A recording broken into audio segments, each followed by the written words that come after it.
नीचे तो कभी तालाब के पास। अरे मेरी नीली वाली लुंगी नहीं दिख रही है। विभा की अम्मा, कहाँ रखी है लुंगी? अरे वो तो विभा ने परसों ही धोकर रखी थी आपकी अलमारी में, देखो वहीं होगी। वो ना मैंने आज धो दी, मुझे लगा कि गंदी हो गई होगी। अरे कैसे गंदी हो गई थी, उसे तो मैंने पहना भी नहीं। हे भगवान, इस लड़की के कपड़े धोने की आदत से परेशान हो गया हूँ मैं। जितना तो घर में राशन नहीं आता, उससे कहीं ज्यादा डिटर्जेंट पाउडर का खर्चा है। इसकी शादी करवा दो, शादी जाए अपने घर में ही करे काम, फिर चाहे घर के कपड़े धोने हो या पूरे गांव के। हाँ ठीक बोल रही हो, देखता हूँ मैं कोई लड़का। वो दिन भी आ जाता है जब विभा को देखने लड़के वाले आ जाते हैं। लड़की मुझे अच्छी लगी। होने वाली सास कहती है, बेटी अगर कुछ पूछना है तो पूछ लो। वैसे तो हमारी लड़की बहुत ही शर्मिली है, जो बोल दो वो मान लेती है, इसे क्या पूछना होगा। अरे कैसी बात कर रही हो माँ, मुझे इन लोगों के घर रहना है, सवाल तो कई है। हाँ हाँ बेटा, पूछ लो ना, क्या पूछना है। आप लोगों के घर कपड़े कौन धोता है? सास का मुंह बन जाता है।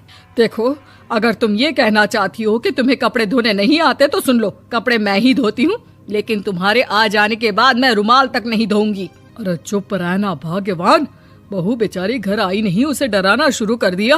वो क्या है ना बिटिया, अभी तक तो ये कल्लू की माँ ही धोती थी, लेकिन अब तुम्हारे पापा तो दहेज में वॉशिंग मशीन देंगे ही। तभी विभा की माँ बोल पड़ती है, सवाल भी पूछा तो क्या। वैसे भाई साहब, मशीन की तो फिर भी कपड़े धोने की कैपेसिटी होती है, मतलब जो बिटिया दे रहे हैं ना विभा, इसे कपड़े धोने का बहुत शौक है। ये आप लोगों के क्या, आस पड़ोस गांव मोहल्ले सबके कपड़े धो दे और उफ तक ना करे।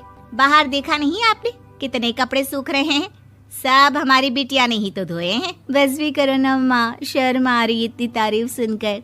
और तो और एक दाग निकाल कर दिखाओ तो मान जाऊं। हाँ अच्छा अच्छा, माफ करना बेटा, मैंने गलत समझा, हमें तो रिश्ता बहुत पसंद है। और ऐसे जुड़ जाता है रिश्ता कपड़े धोने का शौक रखने वाली विभा का। उसकी शादी हो जाती है कोयला फैक्ट्री में काम करने वाले कल्लू के साथ। शादी के बाद अचानक विभा चिल्लाती हुई सास के पास आती है। सासू माँ, अरे सासू माँ कहाँ है आप? ये तो धोखा है, धोखा दिया आप लोगों ने मुझे। इसे ससुर के चक्कर के बारे में पता चल गया। अरे तो उसमें तुझे क्यों धोखा मिला है? अरे नल में पानी नहीं आता, कपड़े कैसे कब धुलेंगे? अच्छा अच्छा, तू पानी नहीं आ रहा उसकी बात कर रही है। तो आपने क्या सोचा? कुछ नहीं। अच्छा हाँ, तेरी माँ ने कहा था कि कपड़े धोने का शौक है तुझे, याद आया मुझे। शौक शौक बोलकर कपड़े धोने वाले मेरे जुनून को कम ना आके सासू माँ, कपड़ा धोना मेरा गुरूर है। तभी पति भी वहाँ आ जाता है। अभी अभी मैंने इसे सनी देओल की फिल्म दिखाई है, उसी के डायलॉग मार रही है माँ। अच्छा सुन, साफ साफ बता रही हूँ, पानी सुबह 4 से 6 और शाम को 10 से 12 आता है, समझी? विभा टाइमिंग सुनकर हैरान हो जाती है। ये क्या भूतों का मोहल्ला है? सुबह 4 बजे उठकर कौन कपड़े धोता है? 4 बजे टंकी में पानी जाता है, फिर सारा दिन धोना ना, किसने मना किया? अरे कैसी बात कर रही हैं? 200 लीटर की टंकी में कितने कपड़े धो लूंगी मैं, सुबह ही उठ जाऊंगी मैं। अब क्या था, विभा सुबह 4 से लेकर रात के 12 बजे तक कपड़े ही धोती रहती। एक रोज सास पड़ोस से निकलकर कहीं जा रही होती है कि साथ वाली कहती है, हाँ कल्लू की माँ, जरा ये बताओ कि 2 साड़ी है, 2 ब्लाउज और एक पेटीकोट और एक नाड़े वाला लंबा कच्छा। हाँ तो? अरे तो क्या, कितना लोगी धुलाई ये बताओ। धोबन दिख रहे हैं हम क्या? हमारे पति सरकारी नौकरी से अभी अभी रिटायर हुए हैं और बेटा सुपरवाइजर है कोयला फैक्ट्री में। धोबन समझ रखा है हमें। हाय रे कल्लू की अम्मा, माफ कर दो, वो तो मोहल्ले में यही सब बता रहे थे कि तुमने बहू को कपड़ा धुलवाने के काम में लगा दिया है। सास को पड़ोसन की बात सुनकर गुस्सा आ जाता है। वो घर पहुंचती है जहां घर के बाहर ही इतने सारे कपड़े सूख रहे होते हैं जितने कि किसी धोबन के घर पर। अरे ओ कल्लू की दुल्हन, बाहर निकल। माँ जी यहीं आ जाओ, बाथरूम में चादर धो रहे हैं हम। अरे अभी हम धोते हैं, तुमको बाहर निकलो। ये आस पड़ोस वाले बोल रहे हैं कि हम बहू से कपड़े धुलवा धुलवा कर उसे कपड़ा धोने वाली बना दिए हैं। अरे छोड़ो ना माँ जी, किन लोगों की बातों में आती हो? आस पास के लोगों का तो काम ही होता है कि वो किसी तरह सास बहू को लड़ा दे। बहू सारे घर के कपड़े धोती है, ये क्या कम है? बोलिए। सास को भी लग जाता है कि वो बहू का ये सनकीपन नहीं छुड़वा सकती, इससे अच्छा है कि खुद ही चुप हो जाए।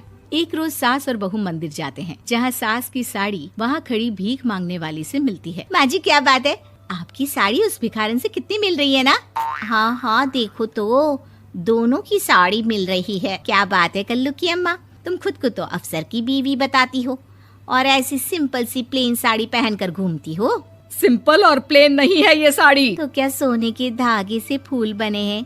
कुछ भी सासू माँ, कुछ भी। हाँ, बने थे इस साड़ी में सोने के धागे से फूल। मेरे पति लेकर आए थे मद्रास से स्पेशली मेरे लिए 10,000 की। ताहे भाई साहब इस भिखारन के लिए भी सेम टू सेम साड़ी लेकर आए होंगे 10,000 की।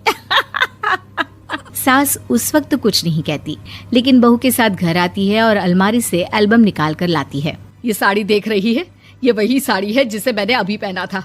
इस साड़ी में ये जो चमकदार फूल दिख रहे हैं ना, ये सोने के धागों से काढ़े गए हैं। लेकिन तू लोकल वॉशिंग मशीन ब्रश से घिस घिस कर सारे फूलों को निकाल कर साड़ी प्लेन कर दी।